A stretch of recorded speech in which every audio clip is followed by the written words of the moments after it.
环球大战线深入世界最前线，全球各地的观众朋友，大家好，我是叶思敏，欢迎来宾前立委孙大千、孙委员。大家好，台大哲学系教授苑举正老师。思敏好，各位观众朋友，大家好。资深媒体人彭华干哥。主持人好，大家好。好，观众朋友，我们赶快要来关心到的是今天的头条焦点哦。习近平抛出的“15+5”计划，并且呢，在谈话中特别也提到了对台从过去常常提到的统一大势，现在缩减成只剩下反台独，怎么一回事？我们今天会做解读。另外也会来关心大陆的11长假到来了，中国富人的风出国，他们是真复苏还是假繁荣？今天都会一起来做关心。好，我们先赶快来看到今天的几个火线话题，习近平抛出的“15+5”计划，未来我们今天会来特别就一些比较细节的部分做关注。他会把他的主力放在拼军事上面、拼科技上面，还是全面的来准备备战了呢？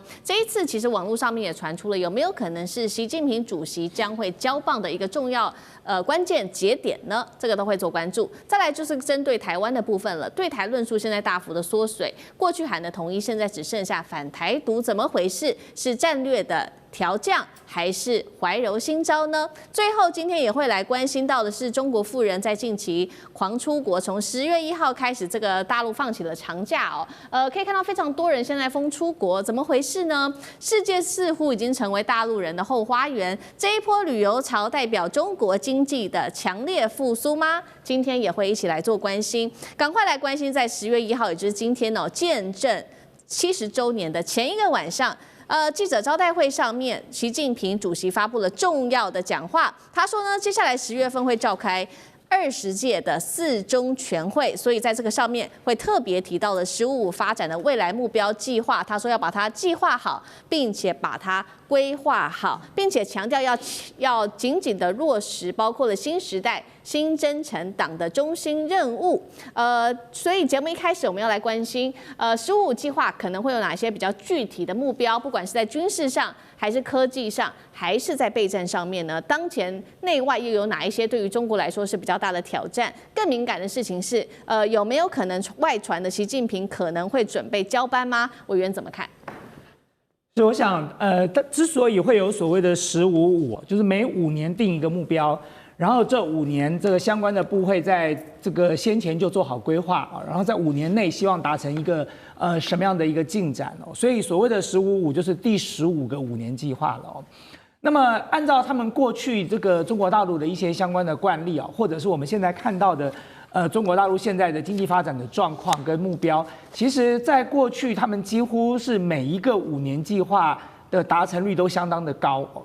那么在这一次的这个未来的5年计划，所谓的“15+5”就是接下来的5年。所以对中国大陆来说，这当然是一个非常重要的宣示哦。那么特别是中国大陆，其实虽然是以习近平为核心，但是他们在分工职能上还是属于这个集体的智慧的一个凝聚哦。所以这个“15+5”显然它不会是一个照本宣科的一个官样文章哦。那么这也是为什么外界每一次看到这个5年计划的时候，都会很认真的细读哦，因为细读这个5年计划才知道说接下来中国大陆经济发展的走向在哪里，特别是很多这个国际的各个产业或者是这个法人投资人，他们也会看着这个5年计划来决定他们将来投资的标的。那现在显然看起来了哦，媒体现在凸显出来的几个关键点，当然大家看到说，第一个没有提台湾了哦，那么只提反台独，那这是不是代表两岸情势比较缓和呢？我还是要强调，两岸情势是不是比较缓和的关键不是在北京政府，两岸情势能不能够比较缓和的关键是在美国跟民进党。美国跟民进党要不要持续的玩火，这关系到两岸接下来是战是和。就如果照现在这个走势继续走下去，持续玩火，持续武装台湾，然后把台湾变成豪猪，然后进行全面备战，甚至美国的军事教官都进入台湾来进行训练了，那你就是把台湾推向火坑啊！就算他“15+5”一个字都没有提台湾，他最后还是有可能会动手哦。所以千万不要以为说这里头没有提到台湾，好像就高枕无忧了，这个台独分子就可以高唱凯歌，觉得未来5年是好日子要来临了。我觉得这样的想法太天真了啦。但是有2个重点是我认为中国大陆现在持续会努力推动的，就是他们也看到了现在国际情势的发展啊。你看到美国走向了保护主义，你看到了美国走向这个单边主义哦。所以事实上对中国大陆来说，它现在最关键的2件事情，第一个就是突破关键的核心技术嘛，他们最近一直都在做。我们待会会讨论的升腾910C，甚至这个华为升腾，接下来还有各式各样不同的这个产品会推出来。包含我们最近看到的中芯国际，在这个 DUV 的这个打造上已经有了一定的进展了，甚至我们看到了一些讯息说，重复曝光就可以做出5奈米的晶片了，都可以做得到了哦。那么这些东西都是可以看得出来说，中国大陆现在正在积极的全面要试图突破。这个过去这1-2年间，从美国跟西方世界对他所做的科技围堵，所以关键核心技术的突破，我相信这是未来5年非常重要的一件事。因为所谓的关键核心技术，就是我们现在讲到的晶片的技术。那么这些技术包含 AI 的技术，这些东西都是关系到未来国力的发展。那么第二个，大家看到的。可能的重点就是改善民生哦。那改善民生，其实我认为习近平早在几年前就在做了，就是所谓的共同富裕计划嘛。就你现在如果去上海看看，你会发现上海的民众搞不好比台湾的人更有钱。我每一次去上海的时候看到都很惊人的，上海那个金铺的门口排队排人龙的。我第一次看到那种卖金子、卖黄金的金店。每天经过他门口都在排队，就跟在Chanel门口排队是一样的人潮，我无法理解。我就想说哇，然后呢，所以当你发现说为什么中国大陆在这一次的中美关税战没有被打垮，原因是因为他前一段时间就在推共同富裕了嘛。所以我常常讲说，中国大陆14亿人不用多啊，4亿人能够出来消费。这个市场就比美国市场大了，美国也不过就3亿人而已啊。所以如何让这个共同富裕这条路继续走下去，改善民生，促进更多的内需，我认为这是中国大陆接下来在未来5年它一定要做的。因为接下来的这个中美也好，或者是这个中国跟其他国家之间的关系都在混沌未明的阶段哦，所以它必须要先这个扶植自身的消费力量，才能够有一定的底气啊。好，确实哦，现在在不一样的地方是，现在中美的对抗格局已经变得越来越强烈，所以接下来的15计划其实定的也很细节了，很细致，就是要拼科技、高科技产业的发展，还有民生哦，要经济要富强。那另外一方面，我们继续请教苑老师有怎么看？刚刚提到习近平这一次不像以前主要谈这个统一，不只谈了反台独，怎么看他的这个策略？这是第一个问题。第二件事情也想要请教苑老师，有关于外传的习近平有没有可能交班的这件事情，2个问题。我是从事于文字工作的，所以我对文字的解读特别敏感啊。我仔细看里面的内容当中的话呢，我觉得大家解读上过于乐观。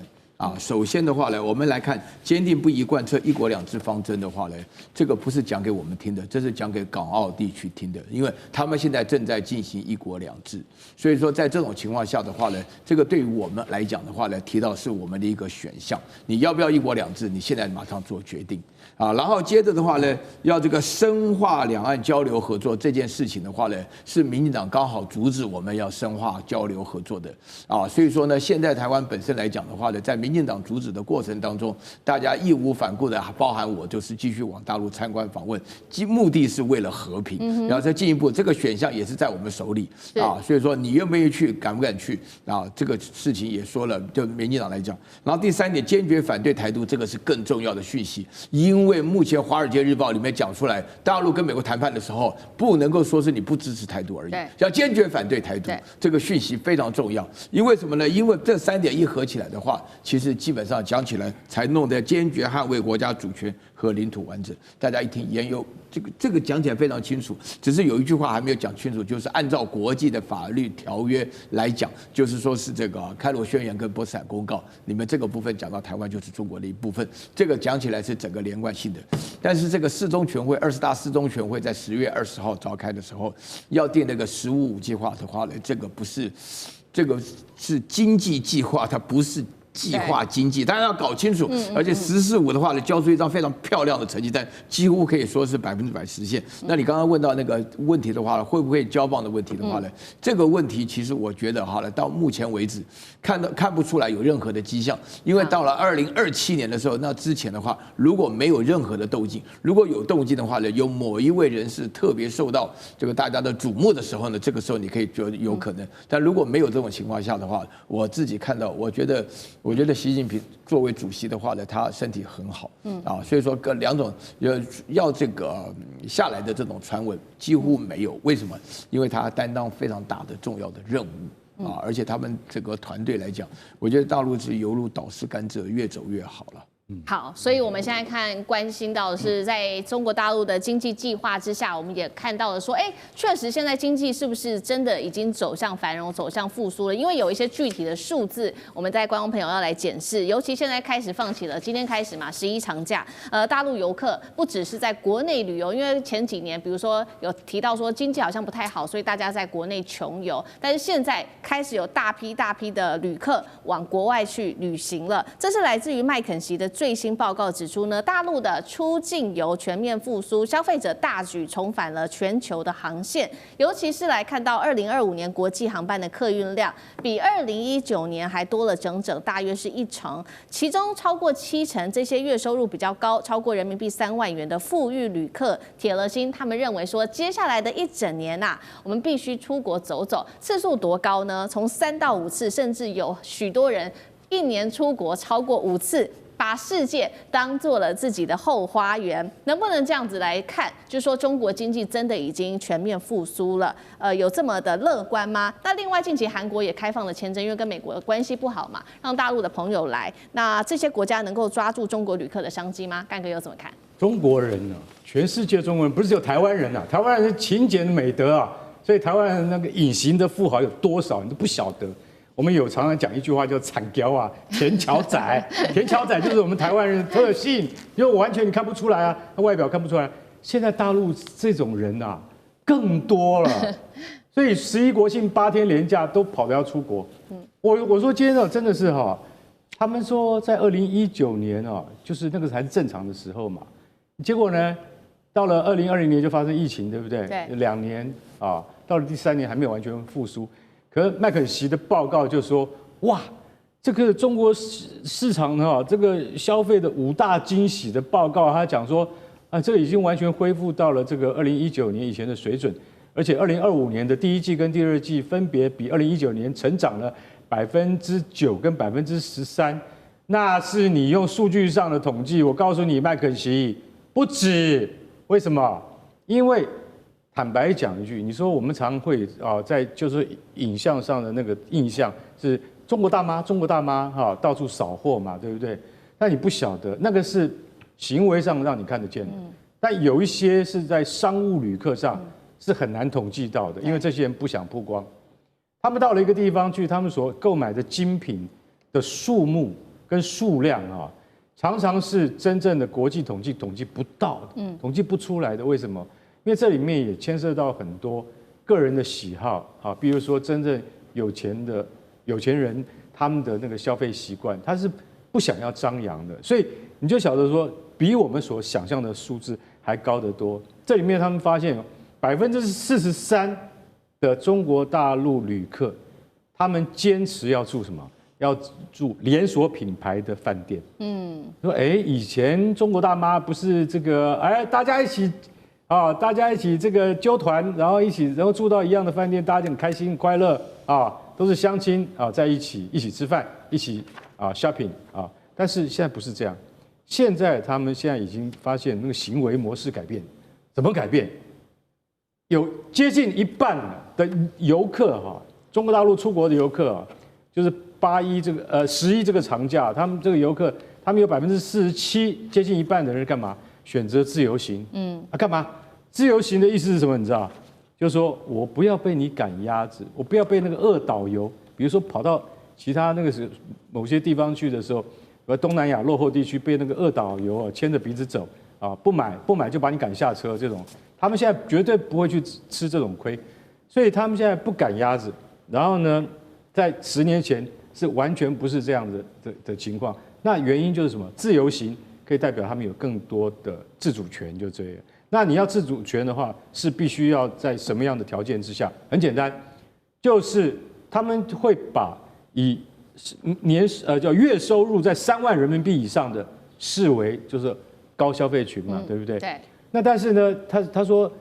你认为说3万元就是大手大脚了吗？不是，比3万元高的人多得多。所以在这种情况之下，韩国最近他已经开放了签证，就是说免签证入境可以待2个礼拜。那现在呢，他济州岛本来就是什么？本来就是进去一次的话，可以待30天的免签证待遇。那这一次他们就是针对11这个长假，发动了更多这种优惠活动。那韩国这个地方就是11长假大陆最主要的一个据点，然后再来是什么？再来就是大阪的那个世博会、世界博览会啊，日本、韩国还有哪里？再来东南亚，没有台湾啦。所以我们这个政府不知道在干什么啊？为什么？因为11长假是我们赚钱最好的机会啊！结果现在我们到现在还是不开放两岸的那个就个人的那个旅游，对哈，连那个团客也不能来啊。那我们就损失多少钱？我一直在看，他说什么？你知道一年现在有7.5兆台币的观光财，我们1块钱都没赚到，你要不要哭啊？我要哎呀，对岸的同胞，我们欢迎你们来了，真的希望有一天我们终于能够解禁，看到你们来帮我们的台湾这个样子，你不要指望。而且其实坦白讲，我觉得如果现在去上海哦，你就会发现，其实中国大陆全面针对很多国家都开放免签了。对，54国，大陆的观光客现在非常多啊。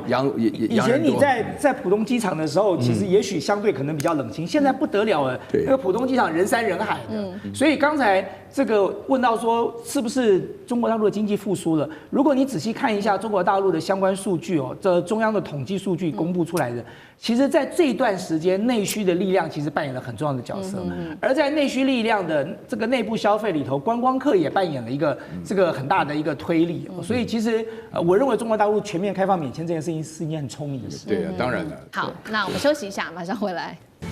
缘政治、美中之争、战略价值、强权崛起、小国生存。现在与未来洞悉事件走向，掌握世界脉动，全球观点尽在环球大讲堂。好，观众朋友，今天的纯军事消息，我们带大家来关心的是大陆的火箭军王牌基地。今天有2个基地正式的曝光了，等一下带观众朋友一起来赶快看到哦。首先，我们等一下会关心到的是东风26，现在确定锁定的是关岛。另外一款我们会来关心的就是东风17了，锁定的则是台湾。中美飞弹竞赛正式开打，谁输谁赢？等一下一起来看。赶快来看到刚刚讲的2个重点基地。首先看到来自于《纽约时报》报道的第一个基地，就是在安徽的611旅。现在我们先来看到它的发射台啊，已经翻倍了，来到了36座。部署地区主要是要威慑亚太地区，被称为是关岛快递的东风26。好，这是东风26。接下来第2个我们要来看的是东风17了。距离台湾非常的近，只有579公里，所以这个被视为就是要锁定台湾的一个武器。好，我们先来看到2款的武器的性能做一个对比。首先来看到东风26，它的最远射程达到了4000公里，重点是它可以装核弹。那么它的特点是以公路机动为主，战略用途主要正则是第2岛链的关岛哦，还有区域上面的封锁。接下来我们要看到是东风17，最远的射程达到2500公里，是属于常规性的武器。那么它是高超音速、可变轨的，成为了目前主要针对台湾的一个主力。根据了解，它是可以突破任何的拦截都没有办法给它拦截下来的，速度是5马赫。好，节目一开始我们来关心，请孙委员带我们看解放军现在东风26，根据了解库存已经达到500枚了。美国智库认为说，这将让美军是无法干预台海的，真的是这样吗？美国有办法压制吗？委员怎么看？对，我先从几个层面来看这件事情哦。就是自从美国这个迅雷不及掩耳的轰炸过伊朗之后，再看到卡达莫名其妙的在美国默许的情况之下被以色列轰炸之后，现在全世界跟美国不太对盘，或者可能将来预测会不对盘的国家，现在都开始提高警觉了。那么甚至你就看到像中东这些国家，连沙特都要跟巴铁结盟了，就是因为过去沙特长期以来是依赖美国的，现在他想一想，美国实在不太可靠，我还是要多拉一个盟友来作为保障。所以不要说是中国大陆在做这个部署了啦，我相信全世界所有的国家跟美国现在不太对盘，或者可能将来会不对盘的国家，都做了相对的部署了，因为谁都不知道美国会不会玩同样的在玩这一手的这个策略来打击你。那事实上，对于军事的这个装备的部署本来就是一个铜板敲不响的。为什么我要这样讲呢？就现在这个《纽约时报》登出来说，中国大陆部署了多少飞弹在哪里部署了多少，就是为了针对美国。可是他有没有回过头来看一下，那美国过去这1年在亚洲部署了多少是针对中国大陆的？他在菲律宾、在日本、在韩国，他在这条防线上他布了多少飞弹呢？那如果你是北京政府，人家都布了这么多飞弹了，你不布一点，这还得了吗？所以我说这叫做一个铜板不会响你知道吗？这2个铜板才会响的。所以当时我们看到那个时候的这个古巴危机，就是一个最有名的例子啊。今天如果苏联要部署，美国就动手，没有办法的。连美国都不能够容许苏联在古巴来部署飞弹了。你现在美国在中国大陆这个第一岛链的这条防线上部署了这么多，摆明了就是针对他的飞弹。然后呢，你叫他摆在那里束手待毙吗？或者你跟他讲说这些飞弹不是打他的，不要误会，这些飞弹是打中亚的或打欧洲的，他会信吗？所以我说，其实这个始作俑者是美国的部署，美国大量的在部署飞弹，所以中国大陆当然必须要采取这个被动，必须要采取同样的这个态势。那你说对？为什么要做这个关岛快递那当然是因为如果台海发生战争，所谓的这个区域戒指或者是这个反介入，其实当然关岛是大家认为是最有可能的美国的第一条的这个前线所以对关岛也好，这个采取一些威慑的力量，某种程度就是希望让美国知道说你不要介入，未来如果台海会发生任何事，你就站在一旁看就好了那么甚至你看到像东风17针对台湾，其实我觉得这也不太意外啊。所以其实我觉得还是我要强调那句话，中国大陆不会主动的攻击别人，从历史以来我们看到的就是如此。现在所做的这些布局，我认为都是有威慑的意味，有嚇阻的意味。做这些动作其实都只有一个目的，就是他根本就不希望发生战争，所以他要告诉你不要介入这件事，或者是不要玩火啊。好，中美现在也等于说是这个飞弹的竞赛也全面的开打，大家都在提升自己的威慑力。那美国也直接点出了一个具体的数字，就是4年，他说解放军增加了50%的飞弹，达到了3500枚。所以现在美国也希望再一次的加强自己的军工产业链，要火力全开。他们最新也喊出了一个数字，是来自于赫格塞斯自己说的，要将导弹的产量再增加3倍。那他也列出了12项会优先来做增产的武器，包括了爱国者防空导弹，还有远程反舰飞弹跟增程型的飞弹，还有精准打击的飞弹。但是呢，他们从生产到完全组装需要2年的时间，就被看笑话。到底美国会不会被大陆给彻底的甩开呢？苑老师要怎么看？告诉大家一个消息啊，这个大陆驻联合国的副代表叫耿爽最近突然提出来，希望美国能够放弃所有的中程导弹，然后呢，实际上呢，就是针对于这个问题做回答，就说你要不要军备竞赛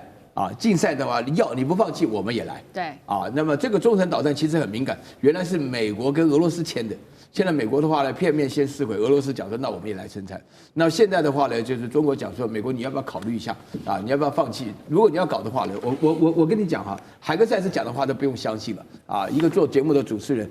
我说这良心，由我的身份来评论他，就觉得有点浪费时间。但是我觉得为什么这个事情他不可能追得上中国呢？主要原因，第一个他人手不足，做军事科技的话，那个不是一般的工程师，那个是要非常非常高速。那美国现在本身来讲的话，这个人手在发展的话呢，尽量外包的情况下，人手第一个不足，第二个的话呢，它的材料不足，主要是稀土不足。所有的进步的军事科技里面所产生的，尤其是这个导弹性质的，这个导弹要能够察打一体，这个察是靠雷达，那个打击的话是靠他们的新的燃料或什么的，就是没有办法达到这个部分。然后第三个，美国生产的军事科技所产生的导弹成本太高。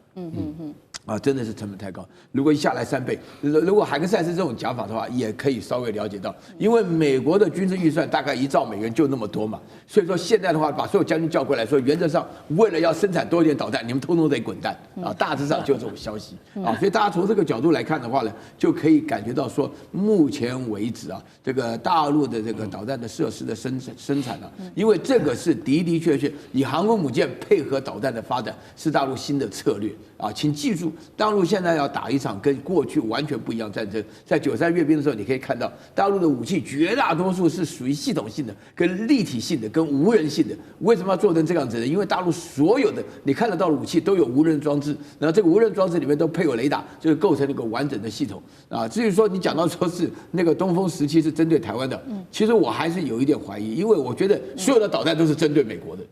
所有导弹针对美国，因为什么呢？因为对于美国来讲的话，第一岛链、第二岛链你一直打到这个夏威夷本土的话呢，那么他们都要能够打得到。所以说你可以看得到所有的导弹，那还有那个东风31、61，还有那个东风51，那全部都是针对美国的。好，不管接下来我们看到这个东风17是不是针对美国还是针对台湾，但是台湾这边也有所准备。我们今天要带观众朋友来看到是这个2款武器，说是能够对付东风17这款幽灵飞弹的，因为本来被视为东风17是谁都无法把它拦截住的。那现在这2款到底能不能治它呢？等一下请干哥来看。第一款是天宫4，它具备变轨功能，有可能拦截极音速飞弹，但是实战的难度很高。第二款是铺路爪雷达，它有东亚之眼的称号，美国也承诺会做全面的升级。但是大家现在担心的是，在中东的战事发生的时候，以色列空袭卡达的时候，大家还记得吗？当时被质疑是完全失灵了，根本就被美国给完全控制住。真的，这2款武器能够拦下东风17吗？干哥怎么看？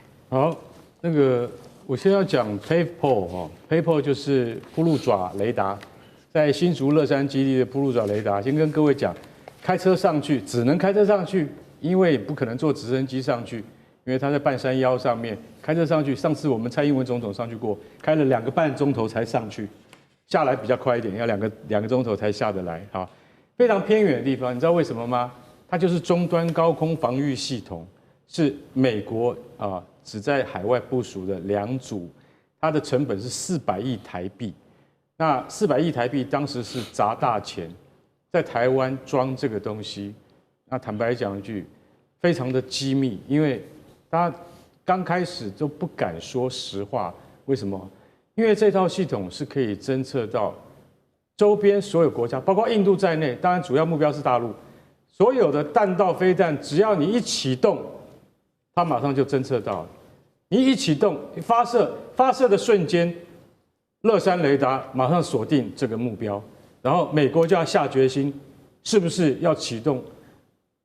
防御系统？也就是说，像萨德像那样的系统，直接拦截。也就是说，当没有预警的时候，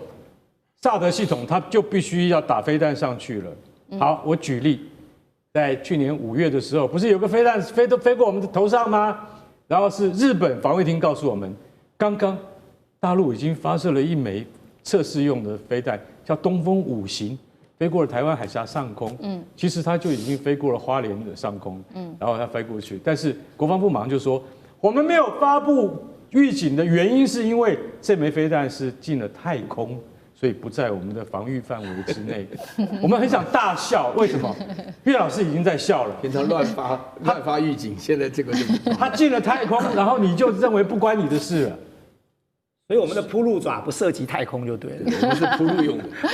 我们是铺太空的。这根本就好，我觉得我们现在讲的不是笑话，而是就是身为国家的机构，要用这一种方式来卸责、来撇清。铺路爪雷达，我坦白讲一句，它是一个非常精密的雷达，没有错。但是为什么没有告诉我们？我觉得现在这个问题还是一个疑问。但是我可以举卡达为例，卡达这次被修理了这么惨，然后卡达竟然完全浑然不知。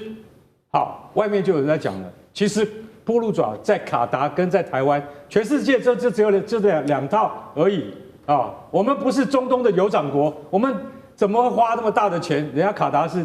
光是石油就可以抵债了，结果卡达也没有预警，我们也没有预警，所以铺路爪到底有效没有效，这变成一个很大的问题。然后现在再来讲天宫4型攻势飞弹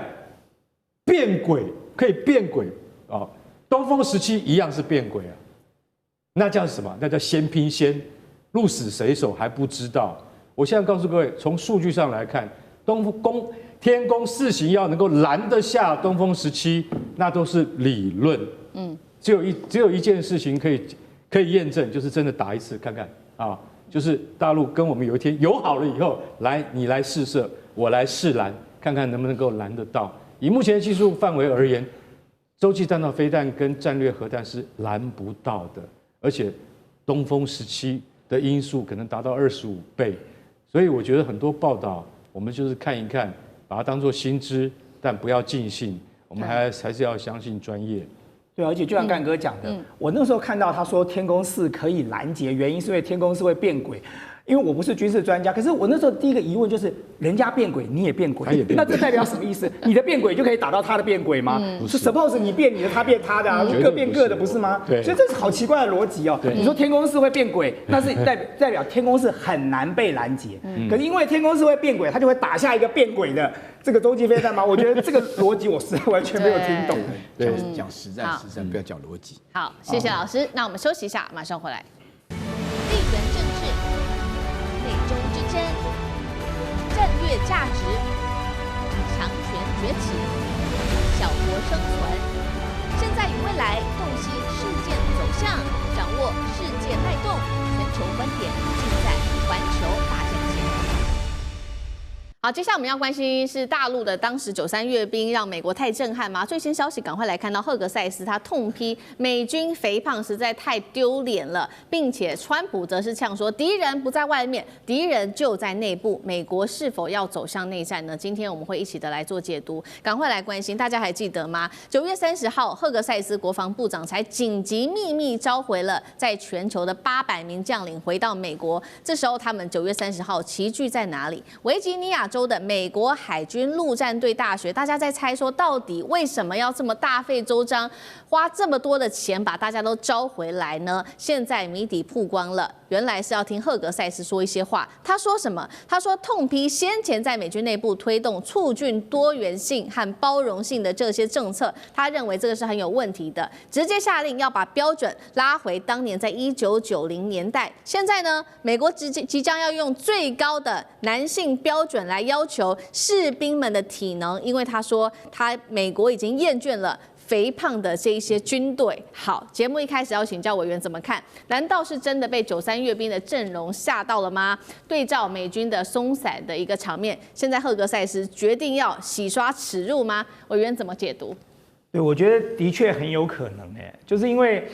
看过93阅兵的朋友都知道那个场面是多震撼的。在我左手边这位就在现场这个观礼过。那么在那样的一个全球所关注的一个重大的阅兵的过程当中，大家就看到了中国大陆它不仅是这个军事装备的精良，更重要的是战斗的意志哦。我觉得作战其实当然装备很重要啊，可是真正的战力的核心哦，还是在于战斗的意志。所以这个93阅兵之后，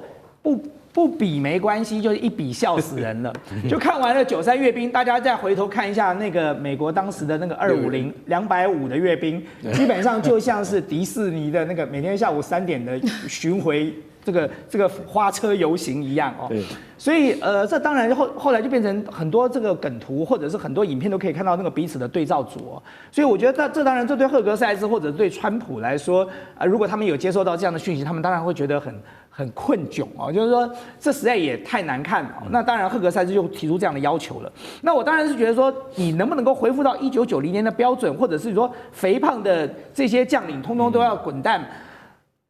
如果要这样，我们长期待在西方或美国，那美国的将领可能会少掉很多，因为其实对，我记得美国将领都还蛮肥胖，大家可以看到那个新闻上，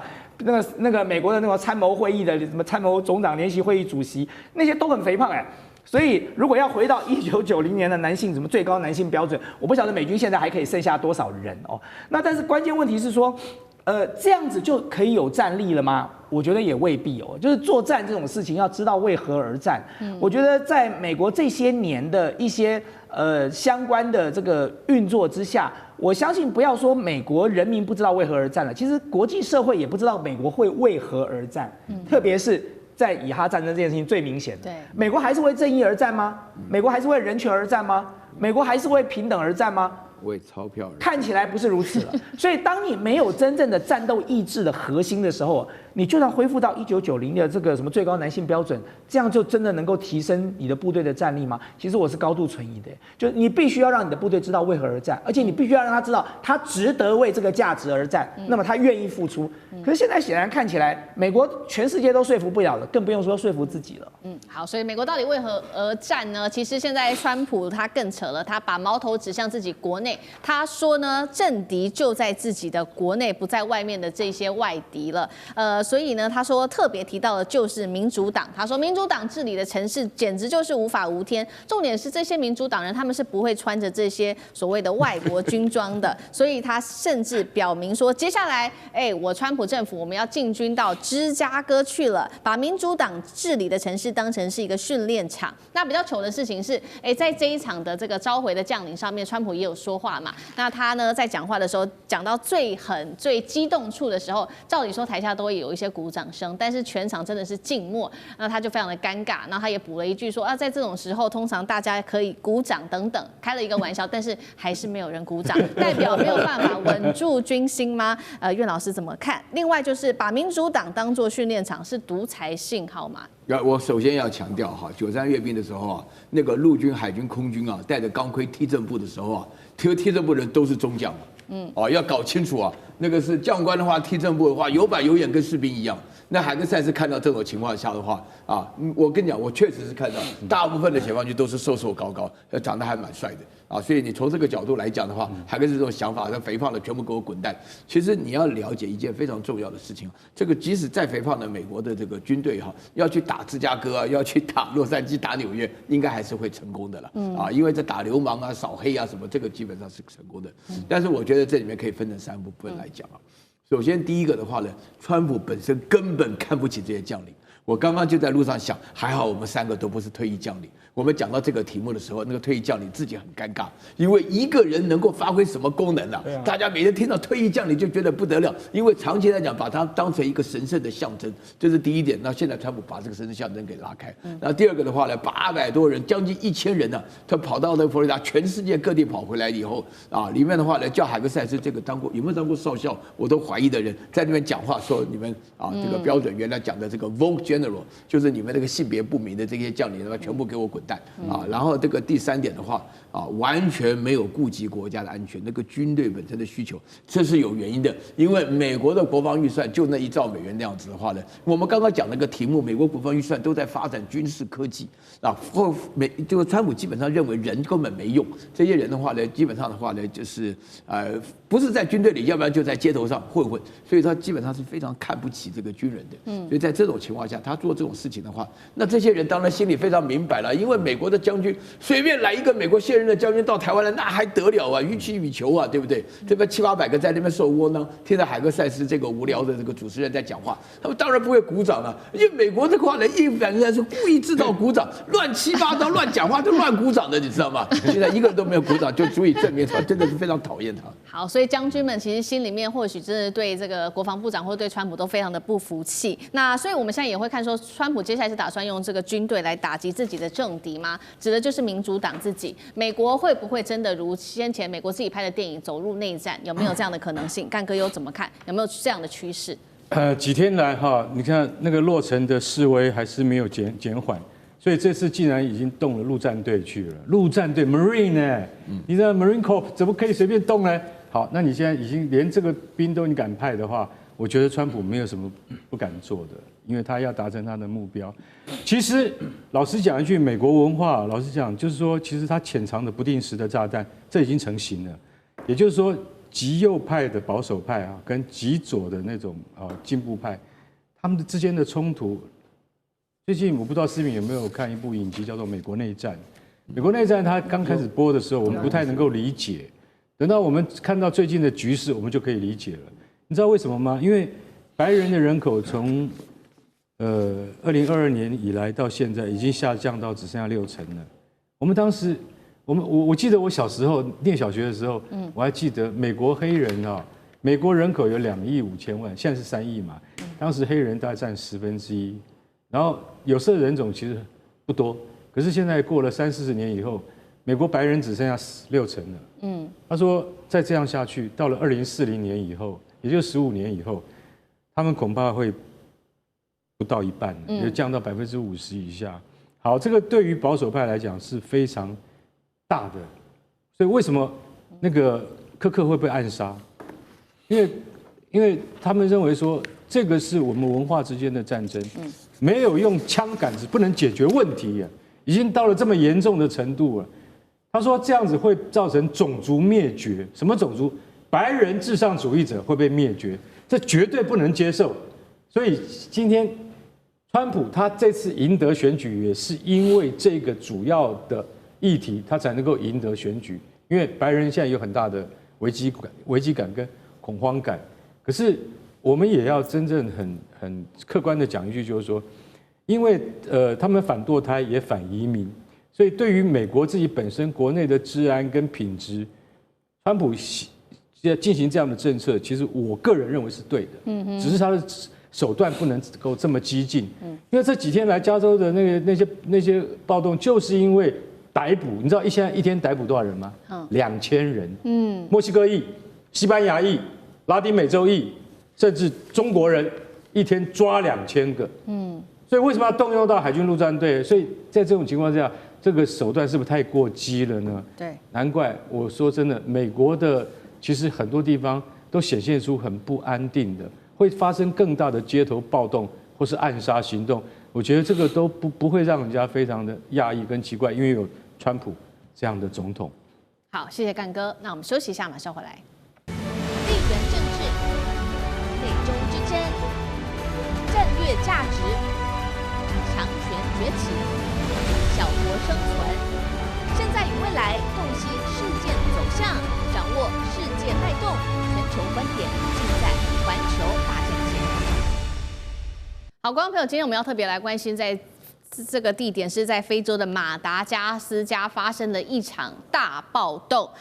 一场是由 Z 世代青年点燃的这一场怒火，现在在全国火速的蔓延当中。我们来看到的是，这些年轻人其实他们一开始只是透过社群的号召，那他们的主要诉求就是觉得自己日子真的过得很苦哦，就是长期的没有水又没有电，然后生活的不好。结果呢，在这样子的一个背景之下，政府还要求他们年轻人为退休金来买单，终于是完全的点燃他们的怒火了，所以也变成了一个全国的暴动，警民发生冲突，然后可以看到在当地有纵火啊等等的事件。那警方甚至出动了催泪瓦斯、警棍啊，开火镇压，被联合国人权办公室说这个是叫做反应过激了啊，怒批他们。那另外，年轻人手上还举了这个，大家可以最近在国际新闻上常看到这个海贼王旗，画面上我们看到哦，很多的国家现在这一世代年轻人都会举类似的旗帜，意思就是反压迫、要自由、拒绝贪腐。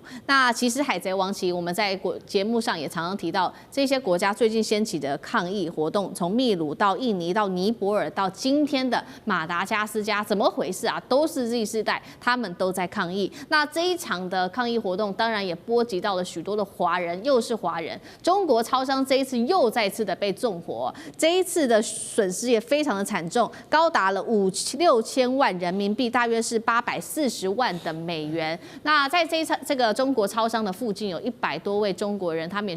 聚集在当地居住哦。那他们第一夜的时候，一开始是吓一跳，不敢出门。第二天，他们干脆就集结在一起，然后呢，他们就一起请了保安跟军队，直接荷枪实弹，就是围在他们自己的住家的门口，要抵抗这样子的一个问题。好，到底怎么一回事？这一场暴动造成了22死，数百人受伤。本来只是一个小示威，变成全国性的大暴动、大骚乱。它的背景是这样，就是说，他在开始发动反政府的游行的时候，连我们华人那个商人都很支持啊。为什么？因为，那个思敏，早上6点到晚上6点，你有水有电，到了晚上6点到隔天就没有水可以电。过一个礼拜又再轮过来，你生活秩序完全打乱。为什么？长期的政府腐败嘛，就是水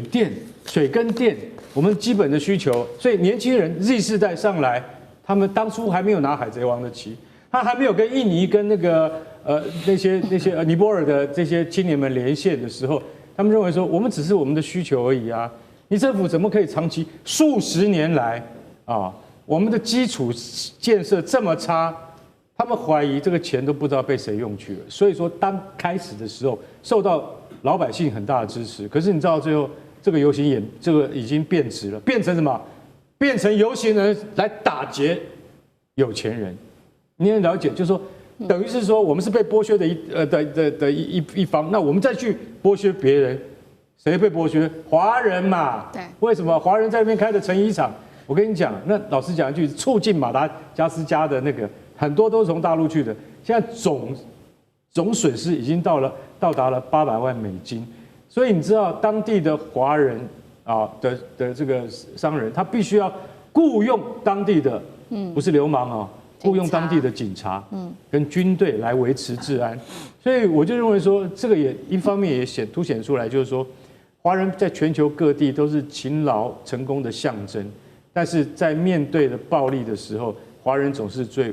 无助啊，也是无辜的一群。那马达加斯加总统他已经亲自道歉了。可是道歉不能够解决问题，因为在首都这个地方，老实讲，都这样停水停电，那整个国家又将会是如何？我觉得他今天这个暴动已经造成22人死亡，他应该会比尼泊尔那个还要严重。为什么？因为他的问题不是短时间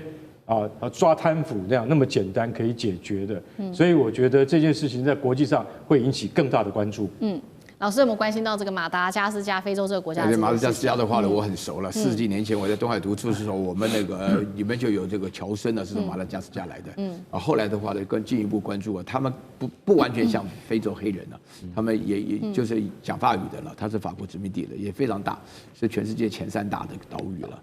这个里头的话有3件事非常值得注意了。第一个是长期执政贪污腐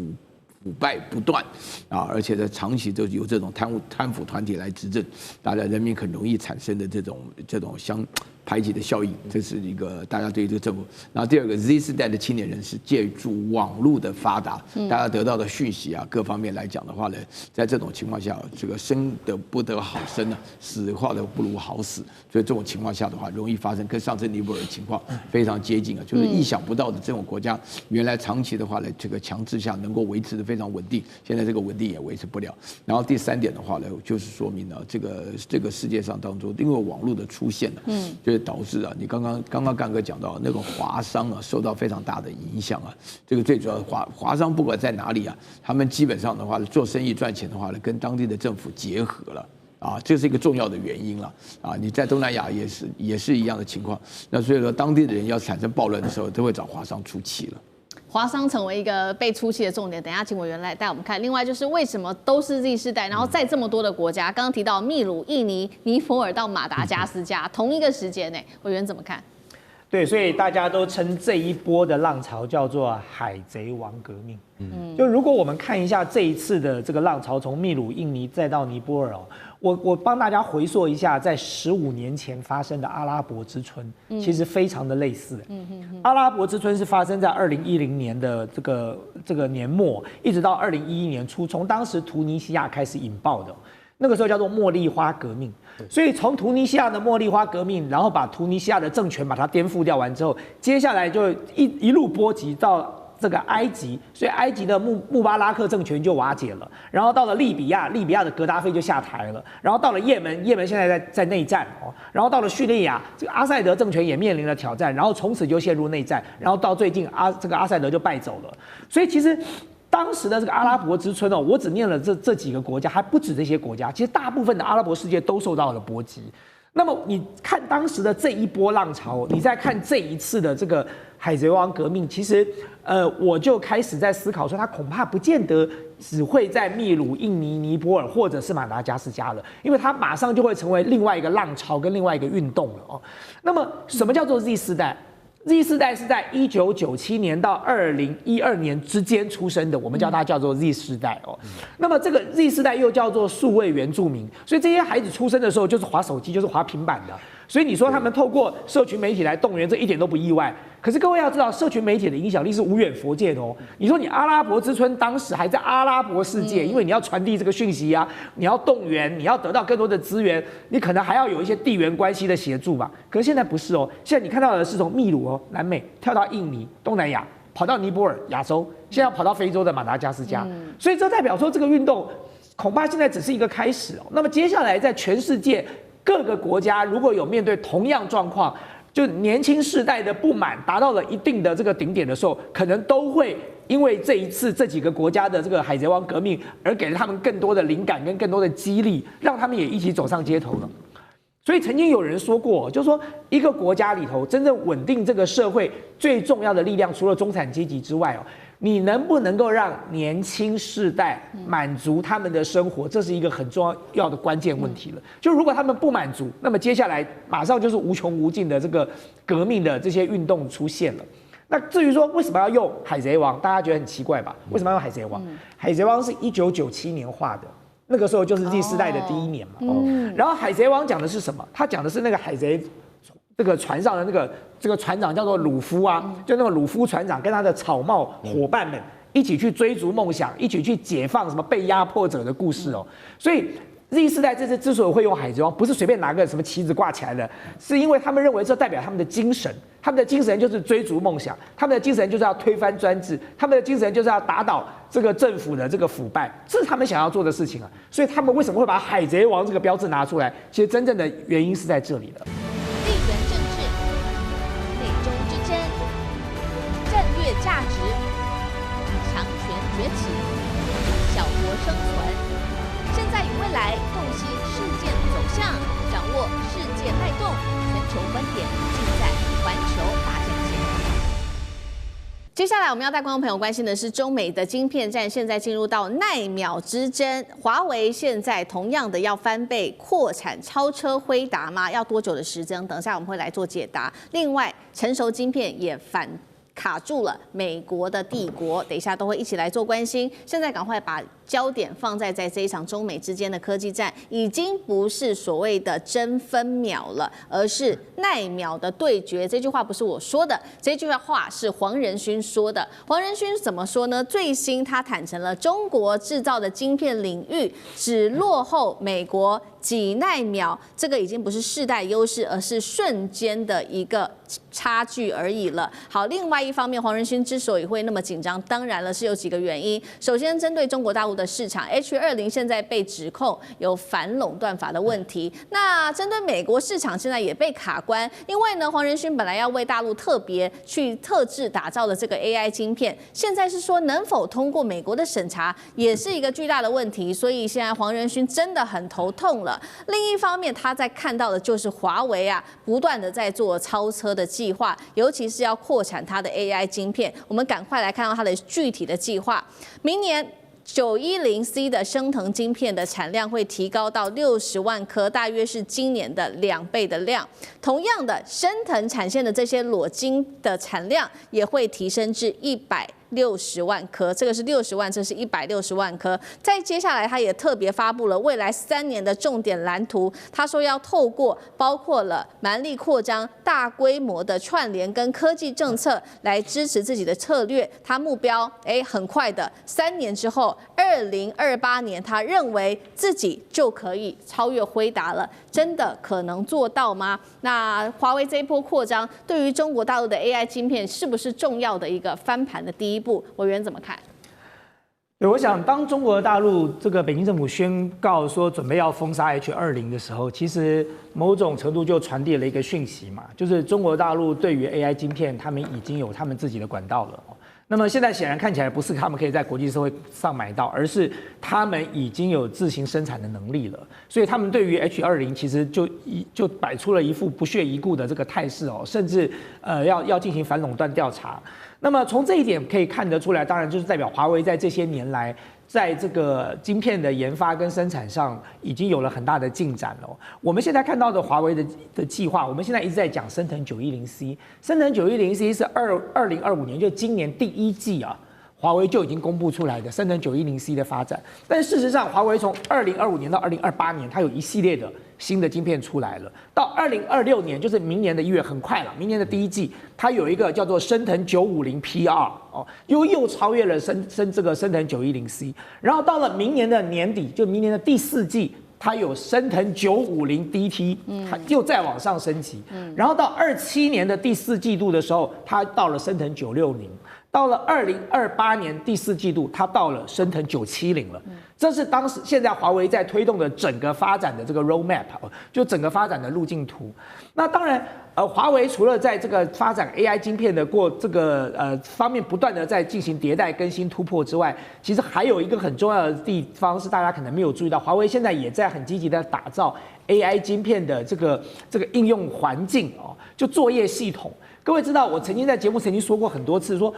之所以黄仁勋能够绑架这个辉达，能够绑架全世界这么久，为什么 AMD 做不到？为什么辉达做得到？的关键其实不只是在硬体，更重要的一点关键是在软体哦，就是辉达花了18年的时间去打造了一个叫做酷达的软体，这是一个作业环境，在这个作业环境上可以很友善的去帮助大家把辉达的晶片做 AI 的运算的应用哦。那么因此这就是一个简单的作业环境，就好像我们对于 iOS 系统或者是对于各个作业系统的依赖一样。当你习惯用在这个系统上的时候，你就会在这个系统上依赖在这里了嘛。那所以酷达就被称之为什么？被称之为辉达的护城河，就是你要打败这个辉达，先跨过酷达再说。所以华为在最近这几年，他们也在做这件事哦。所以华为不仅是在芯片上有所突破，而且有它一定的规划的发展的路径。它同时在作业环境上，它也在开始积极打造。我觉得，如果今天华为照着它现在这个发展，在硬体上，在这个2028年第4季度，它的这个970出来，它一定有实力可以跟辉达一较高低在硬体上。那么这些年，如果华为在这个作业环境上也能够同步做出突破的话，那么我觉得当然这个未来对辉达来说，恐怕就是一个很悲惨的命运了。是好，那同样的问题再请教苑老师有怎么看？2028这个关键年哦。对，这个关键点的话，这个3件事情合起来啊，首先的话呢，蛮力扩展里面讲的主要的意思是说，大家发展的方向一致，朝这个方向来讲，现在不讲什么策略，就是说什么呢？这个方向是什么呢？我坦白跟大家讲啊，就是说在 AI 的话呢 ，AI 其中最重要的。分成了3个部分，一个是它的硬件部分，这个就是说是刚刚你讲到这个升腾的这个晶片，然后第2个就是它的软件部分，就是它的生态环境这个酷达的，然后第3个的话呢，就是要超越美国，这是它一个主要的目标。那么这3个目标一旦确定后呢，这个叫蛮力发展。然后呢，什么叫做大规模串联呢？请大家要注意啊，这个大陆这边生产的 AI 芯片的话呢，不是只有华为一家，华为固然是很厉害，寒武纪呢，大家不要忘了，寒武纪的话呢，就是在股市中大获全胜的这个寒武纪啊，2个这个浙江人，一对陈系兄弟嘛，那么他们本身来讲，这个串联呢，他们有没有可能相互支援呢？有可能，为什么呢？因为政府的大力支援，政策的支援，政策的支援的话呢，希望你们能够拿出一个东西，在软件、硬件以及在能够超越美国上，都能够具体的这个发展。那么政府的支援当中的话呢，除了钱以外，除了人以外，除了各种保证以外，最重要的是，因为 AI 芯片的发展需要非常多的电力。你有没有注意到大陆现在在发展电力的时候，简直是厉害的不得了？就昨天还听到了一个在空中就能够发电的一个，在新疆啊用空中来发电的时候的这种情况下，更不要说是亚江计划这么多的电力的话呢，目的就是为了要促成 AI。那么大陆通常来讲的话，对于跟美国竞争的话呢，就是其实平常来讲都是尽量让美国没有感觉到这个威胁，但是黄仁勋他比较懂啊，他自己就在这一行里头。黄仁勋讲这句话的话呢，居然被那个 Steve Bannon 讲说要把他递解出境啊，这个都已经在美国长大的人要把他递解出境，为什么？他觉得说是长他人威风啊，灭自己的志气啊。黄仁勋讲这种话是实际的，为什么呢？因为 nanoseconds 的意思是1秒钟当中区分成100块，100万次啊，对不对？这个基本上都没有什么差别。我觉得黄仁勋没有讲实话了，实际上美国的话极有可能被大陆超越了。好，我们刚刚聊的很多都是这个 AI 的这个中美的争霸赛，在高阶的 AI 制程领域晶片。那我们现在也来聊，在成熟制程，现在大陆认为说未来可以确定搬下一城，那成为一个很重要的这个成熟制程的大国。那我们先来看到的是成熟制程，包括因为它涉及的范围真的是比较广，整个全部的日常生活都会用到成熟制程，飞机、汽车、家电等等。那现在很重要的事情就是说，虽然大陆还没有 EUV。但是现在，宇亮生在上海的这一间宇亮生，它打造这个 DUV 曝光机，能够透过多重的图形技术生产到7奈米。蔡司德国的这间公司特别提到，他说其实 DUV 的重要性是超过 EUV 的，因为全球80%晶片还是要靠它撑起。那现在有一个重点的数据，到2027年，中国在全球的成熟制程占比会高达40%，连美国自己大部分都用中国的这个成熟制程的晶片，2/3美国商品都都是用成熟制程。中经院现在做出了一个最新的示警，大陆有望提前2027年之前彻底的超越台湾，同样是在这个成熟制程。干哥又怎么看？我觉得这已经是不争的事实了。2027年左右，最慢2028年，大陆很可能就会超越台湾。知道为什么？因为中芯国际现在正在测试，它既然是用，你说它用浸润式的技术，它现在竟然已经可以从用28奈米啊，然后去降到去做出7奈米的这种晶圆出来，所以我就认为说，其实老实讲一句，大陆它不管是弯道超车，或是它的学习模仿的过程当中。你H20晶片，我还不觉得是很好用。刚刚大千讲的，是吧？我还不觉得很好用，我走自己的路。为什么？2年前就开始制裁你了，2年前就开始管控你了。结果他们现在会发现，蔡司也发现啊，他说反而替大陆开了另外一扇门，因为大陆就走自己的路，他就干脆走自己的路。虽然说他们现在只能够做出 DUV， 当然我们知道，它的最极致的表现当然是艾斯摩尔的。这样深紫光极紫光机，可是那大陆现在它可以用这个深紫光机做出7奈米的晶片的话，那我想请问你一下，现在好看起来只剩下2年的时间，但是2年之内大陆半导体的变化非常大，它会跟什么？它会跟军武的那个系统的变化一样大，因为半导体是大陆整个国家在支撑的。甚至要比支撑任何的军事武器的发展。